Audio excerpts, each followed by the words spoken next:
আমাদের এই এলাকাতে আমরা যেমন মুসলমান ভাইরা বাস করি, আমরা সনাতনী ভাই বোনরা একটু বাস করি পাশাপাশি, তাই না? আর এই ক্ষেত্রে আরো বেশি, ঠিক তো? আমাদের এক ভাই কিছুদিন আগে বক্তব্য রেখে গেছেন, তিনি বলছেন যে আমাদের সুরক্ষা চাই, নিরাপত্তা চাই, তাই না? আমার নেত্রী বেগম খালেদা জিয়া তিনি একটা কথা বলতেন, খুব সুন্দর, আমার ভালো লাগে। যখনই কোন হিন্দু নেতা বলতো যে আমরা তো সংখ্যালঘু, উনি বলতেন যে আপনি এই সংখ্যালঘু কথাটা আমার সামনে বলবেন না। আপনি সংখ্যালঘু নন, আপনি বাংলাদেশী নাগরিক। আমার যে অধিকার আছে আপনারও সেই সমান অধিকার আছে। আমি আপনাদেরকে এই কথা জোর দিয়ে বলতে চাই, আপনার নিজের অধিকারের জন্য নিজের পায়ে দাঁড়ান। কেউ কতগুলো খারাপ লোক আছে আপনাদের উপর অত্যাচার করবে, আপনাদেরকে ঝামেলা করবে, এটা করার সাহস যেন আর কোনদিন তারা না পায়। একটা দিন সবসময় মনে রাখবেন যে আমরা বিএনপি, আমি মির্জা আলমগীর আপনাদের পাশে আছি সব সময়, অতীতে ছিলাম, এখন আছি, ভবিষ্যতে। আর আমার এখানকার যে ভাইরা আছেন তারা সবাই আপনাদের পাশে আছে, ঠিক কিনা বলেন? আমরা ওই জন্য স্লোগান একটা দিতে খুব ভালো লাগছে আমার, হিন্দু মুসলমান বেঁধেছি জোট, জোরে কইব হবে।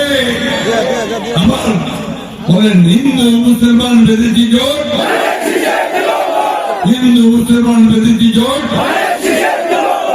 আরেকটা কথা মুখ কইব, আপনার টেলিভিশনে দেখতেছেন না, ওই যে সংস্কার পক্ষে গণভোট বলতেছে না, দাঁড়ান তো কয়জন একদিন তো দাম যেটা বুঝে তো বুঝেন গণভোটটা কি?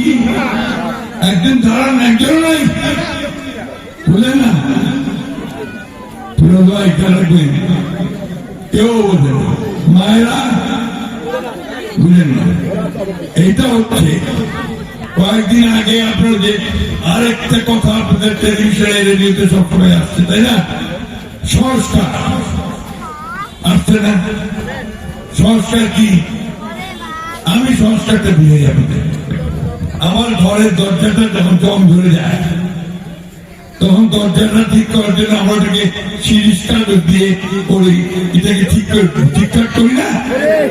তারপর দরজাটা ভেঙে গেলে ওটা কাটাই না, ঠিক করি না আমরা? ওইটা করে সংস্কার।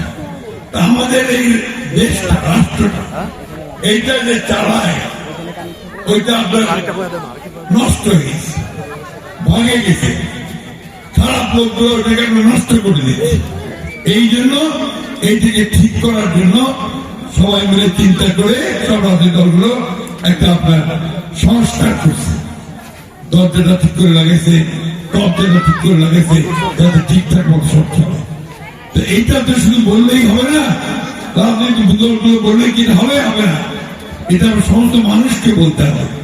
তার জন্য যে ভোট নেওয়া হয় একটা, আপনার পুরান মানুষ যারা আছেন তারা জিয়া রহমানের হা না ভোট দেখছিলেন, দেখছেন? আর আরো যারা আমরা পুরানা আছি, আমরা হানা ভোট দেখছি। এইখানে আপনার এই হা না দাদা হচ্ছে যে কে কে সংস্কার চায়, কে কে সংস্কার চায় না। যারা সংস্কার চায় তারা বলবে হ্যাঁ, যারা বলবে চায় না তারা বলবে না। আমরা তো সংস্কার চাই, পরিবর্তন চাই না? চাই তো, দরজাটা ঠিক হোক, দরজাটা ঠিক হোক, জানলাটা ঠিক হোক, তাই না?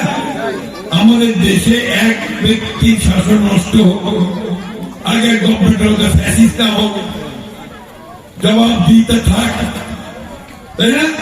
এটাকে আমরা বলতেছি আমরা হ্যাঁ। আপনাদের তো দুইটা ব্যালট দিবে, একটা হচ্ছে এমপি ইলেকশনের ক্যান্ডিডেট, আরেকটা হচ্ছে এটার মধ্যে রাখা থাকবে হ্যাঁ না। তুমি যে সংস্কার চাও, কি সংস্কার চাও? আপনি যদি হ্যাঁ দেন তাহলে সংস্কারটা হবে, আর যদি না দেন তাহলে হবে না, তার দাম আপনার পেছনে পড়ে যাবে। এই জন্য আমরা সবাই আমরা হ্যাঁ ভোটে চিন্তা করবো, ঠিক আছে? বিজয় পাইব, ও বিজয় পাইছেন?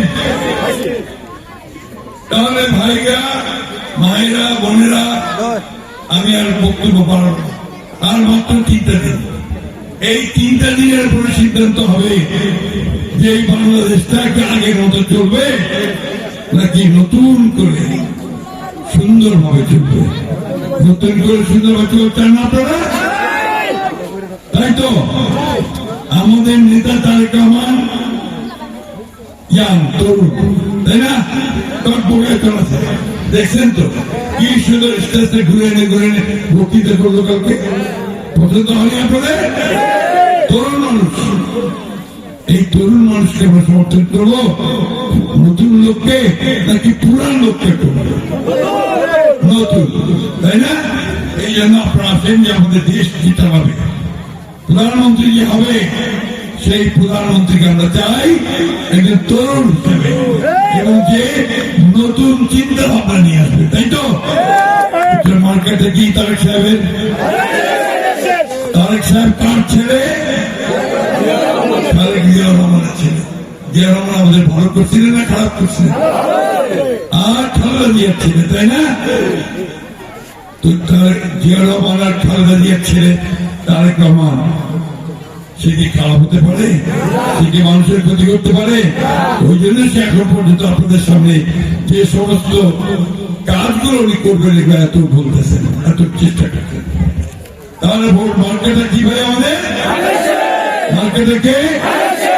মা বোনেরা, সনাতনী মা বোনেরা, তোমার সেগুলোতে আছে। ভোটটা কিশোর দিল্লি ভাই চলে কইবা হবে, আরো চলে কইবা হবে। হিন্দু মুসলমান বেঁধেছে জোট। অনেক ধন্যবাদ। আমি আপনাদের এখানে এসছি, আবার আসবো, ভোটের পরে আবার আসবো।